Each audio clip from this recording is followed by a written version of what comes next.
it will promise. And the other dignitaries form up ready to leave the city chambers. Fraser prepares to lead out the dignitaries from the city chambers. And led off by the representatives of the Society of High Constables. It was formed in the 17th century to suppress disorder in the city of Edinburgh until a professional police force formed in the 19th century, and their role became ceremonial and unmistakable. Coats and silver wrappers.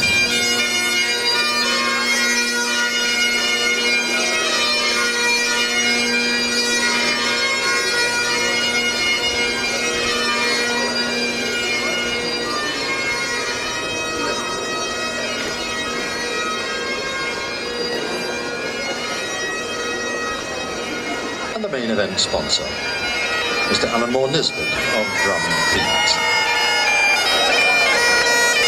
And they're accompanied by the city officer, Philip Henderson, and the trades officer, Ian Robertson. And the banners of the Edinburgh trades are carried in order of precedence in pairs. First, the incorporation of surgeons and the incorporation of goldsmiths, followed by the incorporation of skinners and the incorporation of furriers, followed then by the incorporation of hammermen and the incorporation of wrights, the incorporation of masons, the incorporation of tailors, the incorporation of baxters, the incorporation of fleshers, the incorporation of cordoners, and the incorporation of websters, and the incorporation of bonnet makers and dyers, and the incorporation of candle makers.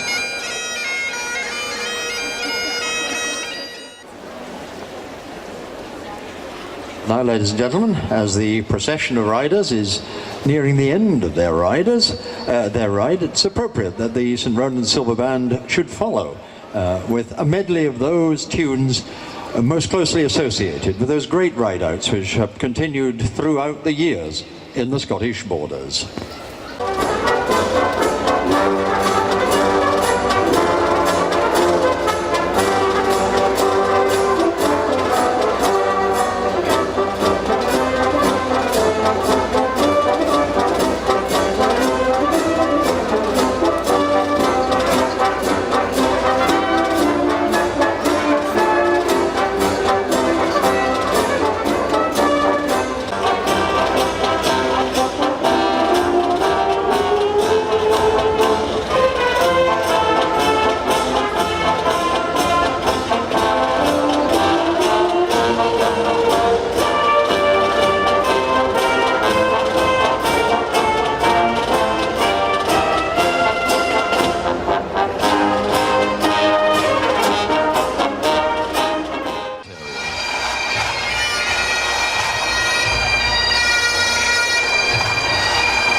And the pipes and drums, followed by the Edinburgh City Guard reenactment group, leads up today's captain, Stuart Nichol, carrying the Edinburgh colours of black, silver, red and white.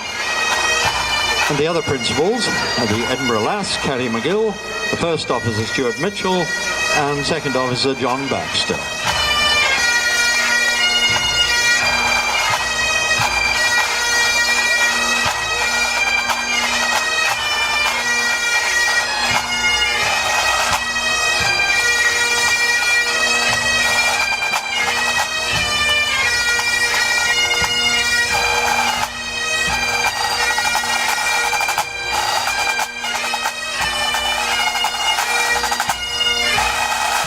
And behind the Edinburgh principals, 6-year-old Zara Mailer is led by her mother, Victoria Taylor.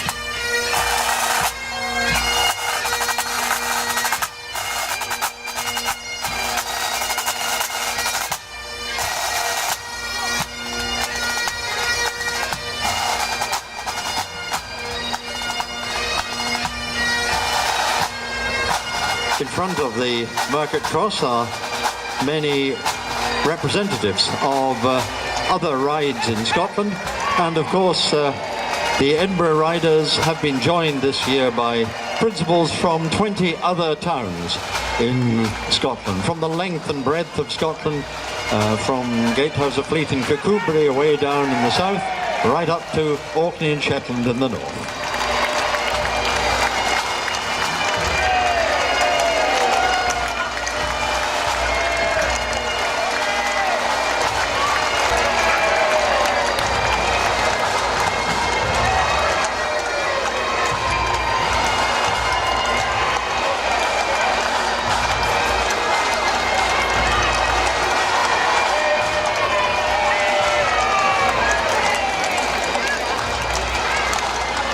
And accompanying the Edinburgh Riders are riders from Annan, from Berwick-on-Tweed, from Biggar, from Curry, from Dumfries, from Duns, from Galashiels, from Gatehouse of Fleet, from Jedburgh, from Kirkcudbright, from Lanark, from Lockerbie, from Musselburgh, from Orkney, from Peebles, from Pennycook, from Sanquhar, from Shetland, from West Linton, and from Yetton, right down there in the foothills of the Cheviots on the Scottish border.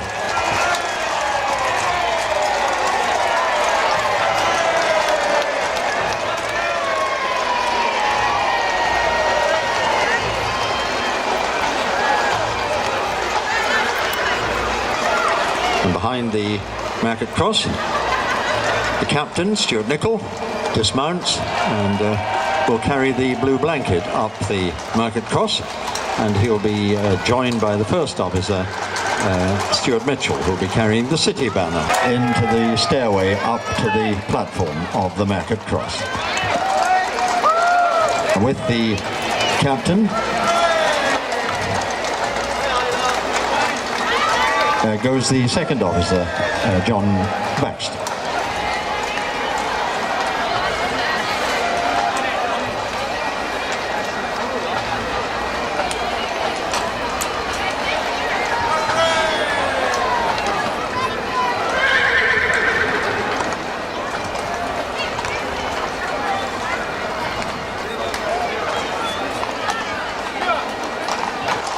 And the Edinburgh principals are meeting now. The Lord Provost, the Right Honourable Donald Wilson, the Deacon Convener of the Incorporated Trades of Edinburgh, Michael Howe, the Deacon of the Tailors, the Lord Dean of Guild of the Merchants' Company of Edinburgh, Mr. Kennedy Dalton, and the day's main sponsor, Mr. Alan Moore Nisbet of Drumfields.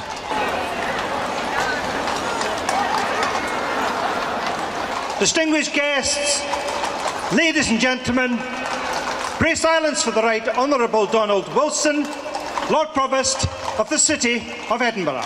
Sir.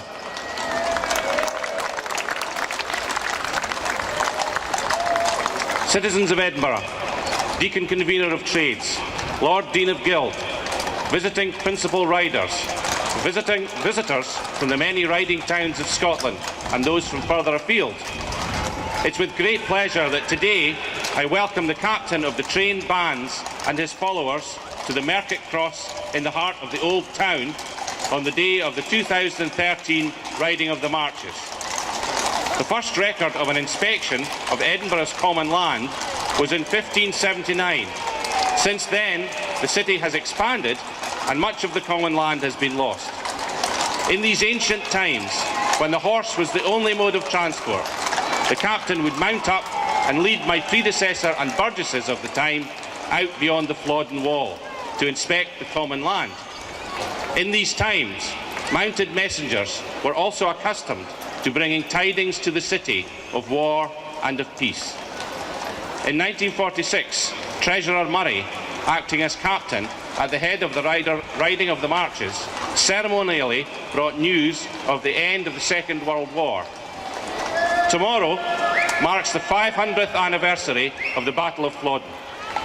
To commemorate this pivotal event in Scotland's history, the Edinburgh captain has carried the blue blanket banner from the Horse Wynd to the Mercat Cross to commemorate the journey made by his predecessor, Captain Randolph Murray, in 1513. Randolph Murray, having rescued the ancient blue blanket from Flodden Field, returned to the city with the tragic news of the defeat of the Scottish Army and the death of King James IV. Few families in Edinburgh remained untouched by the tragedy of Flodden. This battle left a mark on Scotland's character. And 500 years later, Edinburgh's sons and daughters still fight for Queen and country, many paying the ultimate sacrifice. Ladies and gentlemen, the Lord Provost will now call for a minute's silence. I now ask that we observe 1 minute silence for the fallen of Flodden and all wars.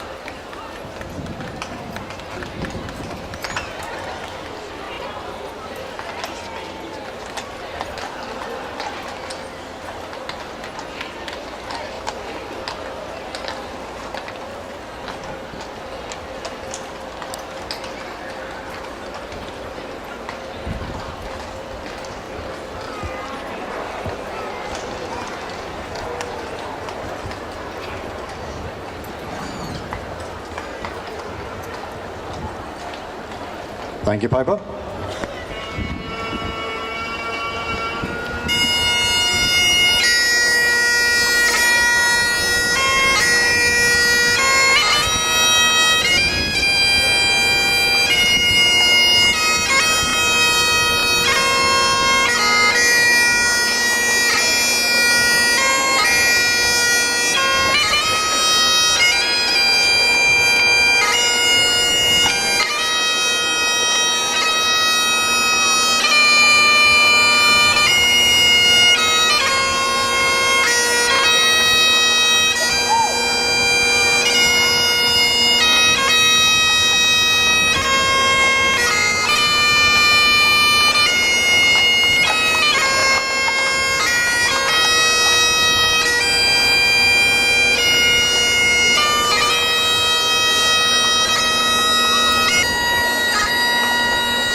Deacon Convener of Trades, legend has it that in 1513, Captain Randolph Murray returned from the field of Flodden with this, the standard of crafts within the borough, the blue blanket.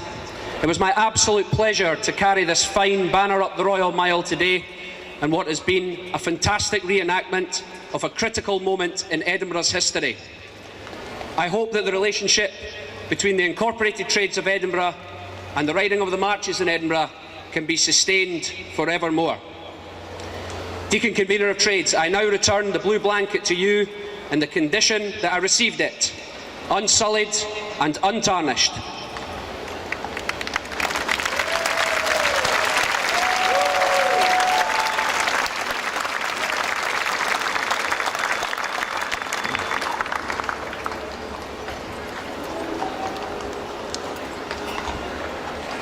Of Edinburgh, Deacon Convener of Trades, visitors from the many riding towns of Scotland. On the 1st of September 2013, in the presence of the Edinburgh Lass and my first and second officers, I inspected the Flodden Wall boundary from the Netherbow to the Westport, and I found it to be intact. Today, Sunday the 8th of September 2013, with these 200 witnesses, I rode the marches of our capital city to the southernmost point at the Drum, where the City of Edinburgh banner was bust at the former home of this, our Mercat Cross. It is my absolute pleasure to announce to you, sir, that the citizens of Edinburgh are in good heart and the Edinburgh marches are clear. Lord Provost, I now return the City of Edinburgh banner to your safekeeping in the condition that I received it, unsullied and untarnished.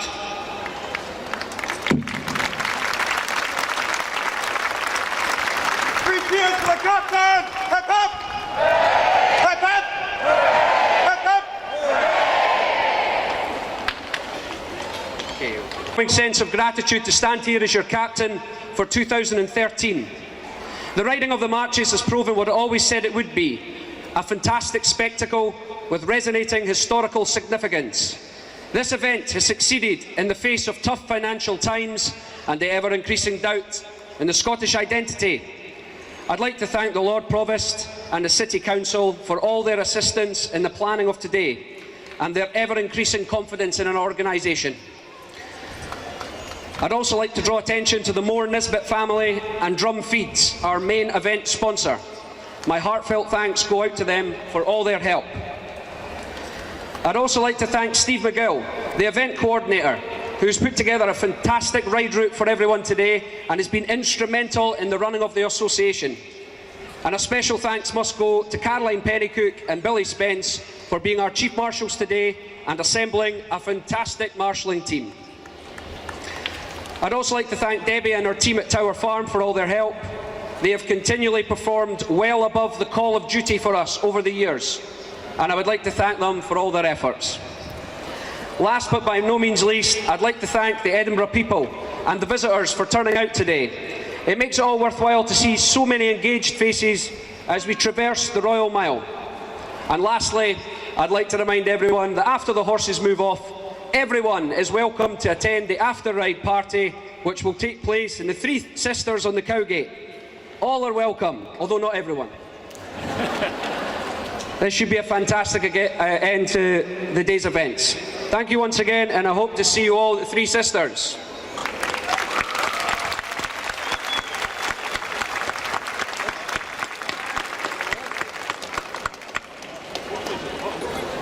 Ladies and gentlemen, the principals in this riding of Edinburgh's Old Marches are the city's ambassadors to all the other common ridings and similar festivals. It is a demanding role which requires rather special people to live up to the standards set in past years. And if you believe you could fill the role of the Edinburgh captain or the lass or the first or second officers, do make contact with the Edinburgh Riding of the Marches through their website. The lass and the second officer for 2014 will be selected very soon, so don't lose any time, and you might be among the leaders of this historic ride-out in future years.